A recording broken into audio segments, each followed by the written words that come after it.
प्रिय विद्यार्थियों नमस्ते। मैं कमलेश सिसोदिया सत्या क्लासेस के इस YouTube चैनल पर आपका हार्दिक स्वागत करती हूँ। पिछले वीडियो सेशन में हमने क्लास 12 का ही एक टॉपिक अलंकार के बारे में, अलंकार का सामान्य परिचय समझा था, जानकारी हासिल की थी। इसके साथ ही आज के इस वीडियो में हम कक्षा 12 का ही एक महत्वपूर्ण टॉपिक है भाषा, व्याकरण और लिपि, इसके बारे में कुछ जानकारी प्राप्त करेंगे। तो सबसे पहले चलते हैं, भाषा किसे कहते हैं। देखिए, मनुष्य एक सामाजिक प्राणी है, समाज में रहता है। समाज में रहकर मनुष्य अपने भावों को, विचारों को दूसरे लोगों तक पहुंचाता है, और दूसरे लोगों तक पहुंचाने के लिए वह जो माध्यम काम में लेता है वह माध्यम क्या कहलाता है? भाषा कहलाता है। ठीक है, तो अब हम ये सोचते हैं कि भाषा शब्द की उत्पत्ति कैसे हुई, है ना, इसका आविर्भाव कहाँ से हुआ। तो हम इस चीज को जानते हैं। भाषा शब्द संस्कृत के भाष धातु से बना है, ठीक है, जिसका अर्थ होता है बोलना। भाष का अर्थ ही होता है बोलना। तो इसकी परिभाषा क्या हो गई? व्यक्ति जब अपने मनोभावों को व्यक्त करता है तो उस व्यक्त करने के लिए जो माध्यम काम में लाता है वह माध्यम भाषा कहलाती है। ये तो हो गई भाषा के बारे में एक बात, ठीक है। अब हम आगे चलते हैं। भाषा के प्रमुख रूप कितने होते हैं? भाषा के प्रमुख 3 रूप होते हैं, यहाँ आपको बोर्ड पर दिखाई दे रहा है। सबसे पहला रूप है मौखिक रूप, दूसरा रूप है लिखित रूप और तीसरा रूप है सांकेतिक भाषा, है ना। तो सबसे पहले हम मौखिक भाषा के बारे में बात करते हैं। भाषा के प्रमुख रूप मौखिक भाषा के बारे में बात करते हैं। जैसा कि मैं अभी आप सभी के समक्ष अपने भावों को व्यक्त कर रही हूँ, है ना, तो मैं जो माध्यम काम में ला रही हूँ वो भाषा का कौन सा रूप काम में आ रहा है? जी हाँ, मौखिक रूप काम में आ रहा है, जिसके कारण मैं आप सभी के समक्ष अपने भावों को व्यक्त कर रही हूँ। तो मौखिक भाषा किसे कहते हैं? जब मनुष्य अपने भावों को बोलकर किसी दूसरे के समक्ष व्यक्त करे और दूसरा मनुष्य के भावों को सुनकर समझे, वह भाषा का मौखिक रूप कहलाता है। ठीक है, अब इस मौखिक भाषा के उदाहरण कौन कौन से हैं? देखिए, मौखिक भाषा के अंतर्गत आता है टेलीफोन, दूरदर्शन, भाषण, नाटक, रेडियो आदि। ठीक है, ये भाषा के मौखिक भाषा के प्रमुख उदाहरण हैं। अब हम आते हैं लिखित भाषा किसे कहते हैं। इस की परिभाषा को परिभाषित करने से पूर्व मैं आपको इसका एक उदाहरण समझाती हूँ। जैसे राम है, राम एक छात्रावास में रहता है, ठीक है। छात्रावास में वो रहता है तो वह अपने माता पिता को एक पत्र लिखता है। पत्र में वह अपनी संपूर्ण कुशलता का समाचार लिख देता है, और वही पत्र जब उसके माता पिता को प्राप्त होता है तो माता पिता अपने पुत्र की कुशलता का समाचार उस पत्र के द्वारा ज्ञात कर लेते हैं।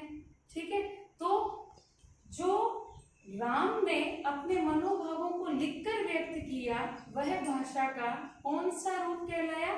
लिखित भाषा।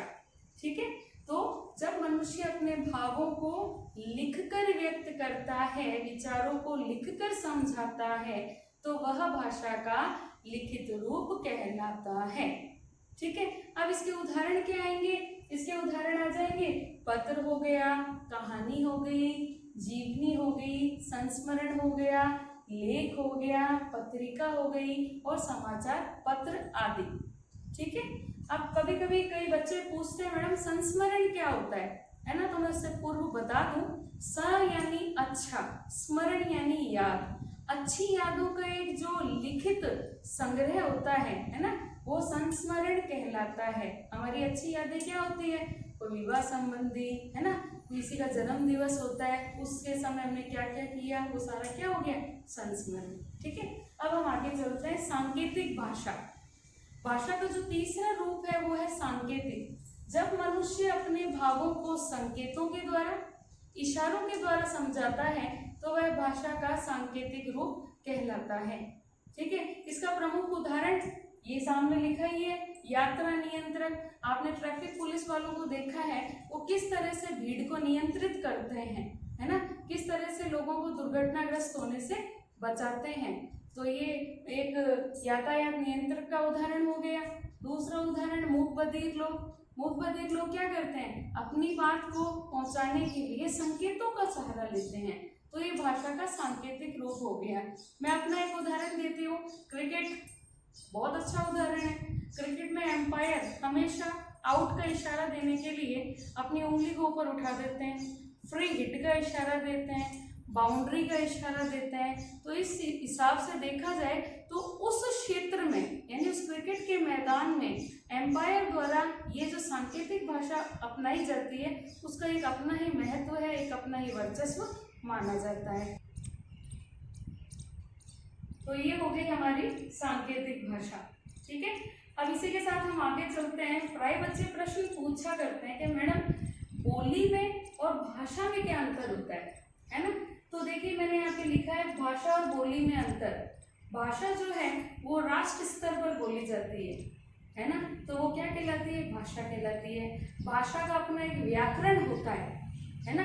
भाषा में साहित्य सृजन संभव होता है, लेकिन बोली का अपना कोई व्याकरण नहीं होता है।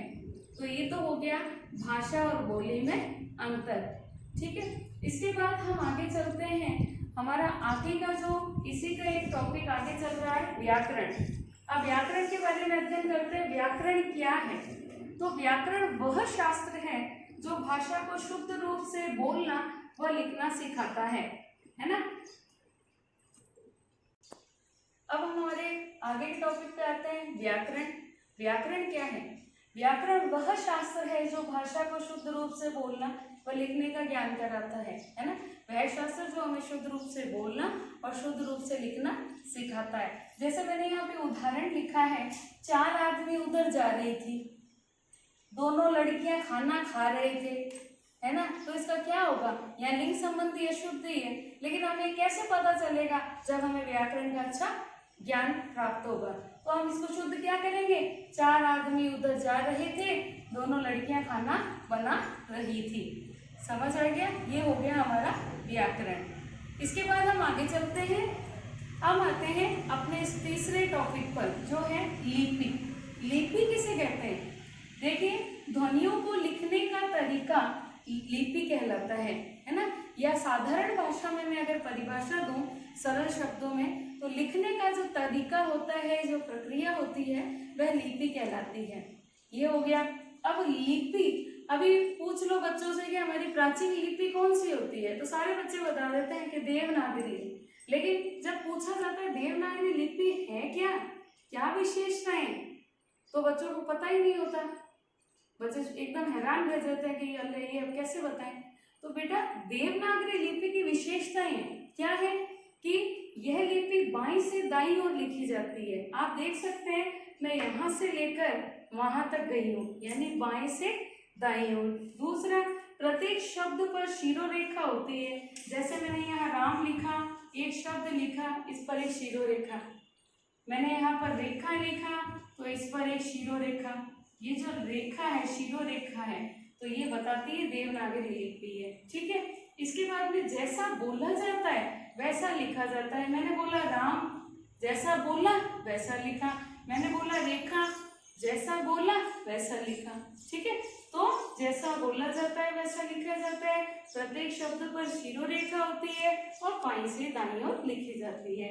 एक इसकी जो चौथी विशेषता है वह यह है कि प्रत्येक वर्ण का निश्चित आकार होता है।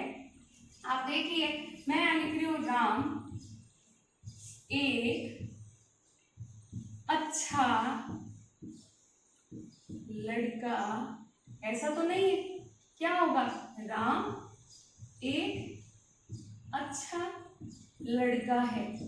तो हर एक जो शब्द है, हर एक जो वर्ण है, उसका एक निर्धारित आकार होता है। यो नहीं कोई छोटा है कोई बड़ा है ना। आप देखते हैं आपकी किताबों के अंदर जो भाषा लिखी हुई होती है वो भी देवनागरी है। प्रत्येक शब्द का एक निश्चित आकार होता है, जैसा बोला जाता है वैसा ही लिखा जाता है।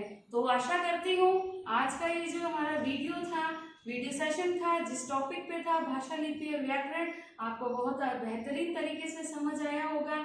आप हमारी वीडियो को सब्सक्राइब कीजिए, शेयर कीजिए, कमेंट्स कीजिए, और हाँ, पूरा कोर्स जानने के लिए, पूरा कोर्स की जानकारी प्राप्त करने के लिए नीचे दिए गए नंबर पर विशेष संपर्क कीजिए।